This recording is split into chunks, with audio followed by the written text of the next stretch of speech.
A paz do Senhor Jesus para todos. Hoje nós vamos estar falando um pouquinho sobre a vida de Esaú, também sobre a vida de Jacó, mas principalmente sobre a figura de Esaú. E para isso eu precisava fazer uma introdução com você para você entender bem. Essa é sempre a nossa intenção, é falar de uma linguagem bem simples para você compreender. Bom, eram dois irmãos, Esaú e Jacó, eles eram gêmeos. E o Esaú era mais velho, ainda que no caso dele era segundos, talvez mais velho. E você tinha uma representatividade muito grande nessa época acerca do primogênito, daquele primeiro que nascia. Ele era considerado o vigor, a força do seu pai. E quando era feita a partilha da herança do seu pai, ele tinha uma porção dobrada. E, além disso, ele se tornava, na grande maioria das vezes, inclusive um líder daquele clã, um líder daquela família. Mas, quando a gente vê a história de Esaú, a gente vê que para as coisas de Deus, para as coisas sagradas, ele foi desprezando o que era a vontade de Deus, a palavra de Deus. E eu vou ler um texto aqui para você muito interessante, muito curioso. No caso ali, eles tinham características bem diferentes, os irmãos eu me refiro. Um era um exímio caçador, homem do campo, então ele saía ali com as suas armas para caçar. O outro era mais caseiro e um exímio cozinheiro, que ajudava muito, inclusive, ali a sua mãe. E certo dia, quando Esaú foi caçar, ele voltou muito cansado dessa caça.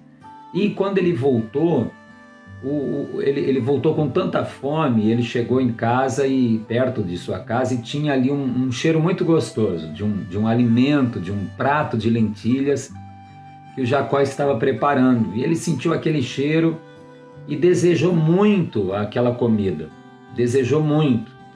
Então nós vamos ler um texto aqui que parece até ser absurdo, mas aconteceu.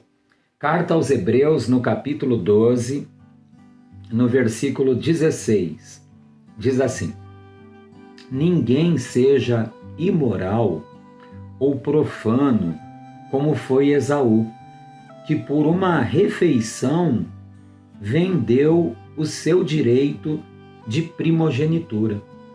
Então, queridos, deixa eu explicar cada parte desse versículo. Primeiro, a questão de ser imoral ou devasso, como traz em algumas escrituras. Eu sei que, como se tornou tão normal as pessoas antes do casamento terem uma vida ativa sexualmente, eu sei que quando eu trago uma palavra que, aos olhos do Senhor, é muito triste quando acontece isso, porque o Senhor tem essa intimidade entre duas pessoas como bênção somente dentro do casamento. Parece até que eu estou sendo antiquado, uma pessoa quadrada, mas eu queria que você atentasse que essa é a vontade de Deus, desse Deus imutável.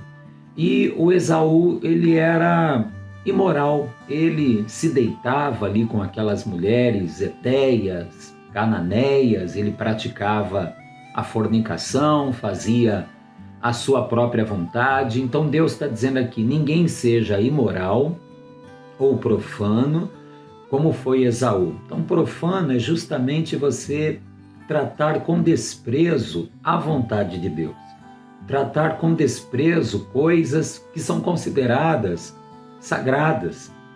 E aqui na continuação, depois diz o versículo 16, na sua última frase, que por uma refeição vendeu o seu direito de primogenitura.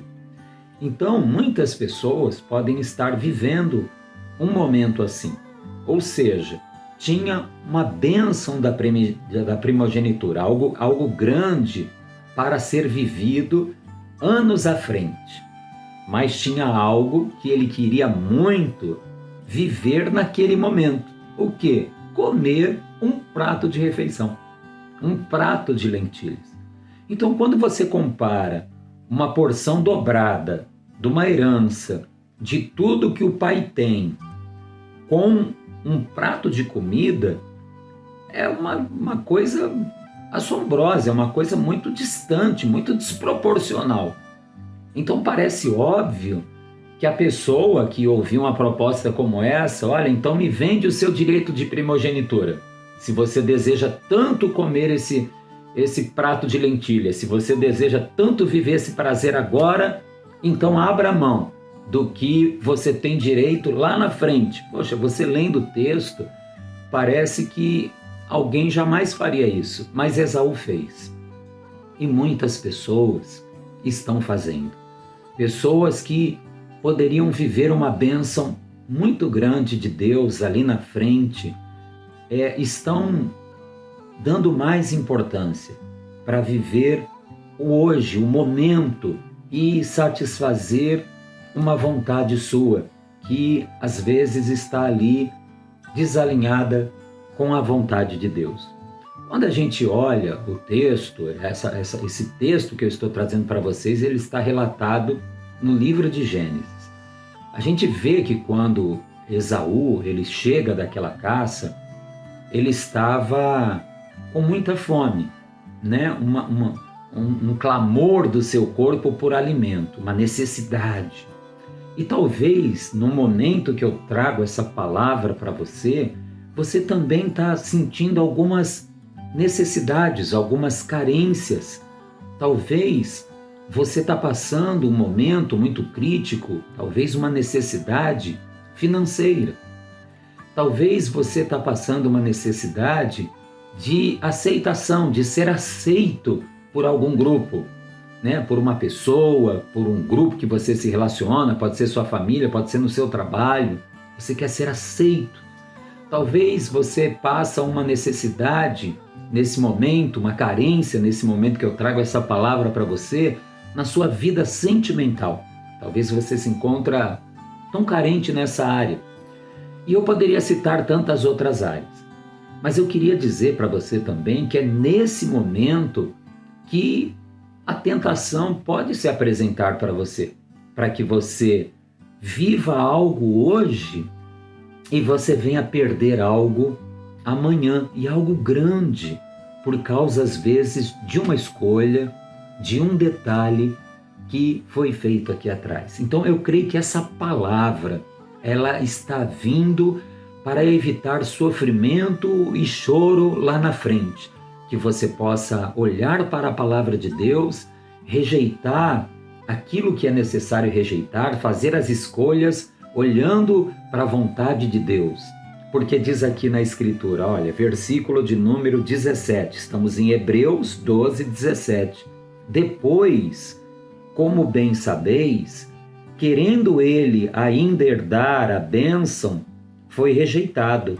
Não achou lugar de arrependimento, embora com lágrimas o tivesse buscado. E Deus, Ele não quer que você venha perder a tua bênção. Espera no Senhor, santifica ao Senhor, consagra a tua vida ao Senhor. Não abra mão do que Ele tem para você ali na frente por causa de um prazer momentâneo agora. Que Deus possa ter abençoado você muito através dessa palavra. Louvado seja Deus.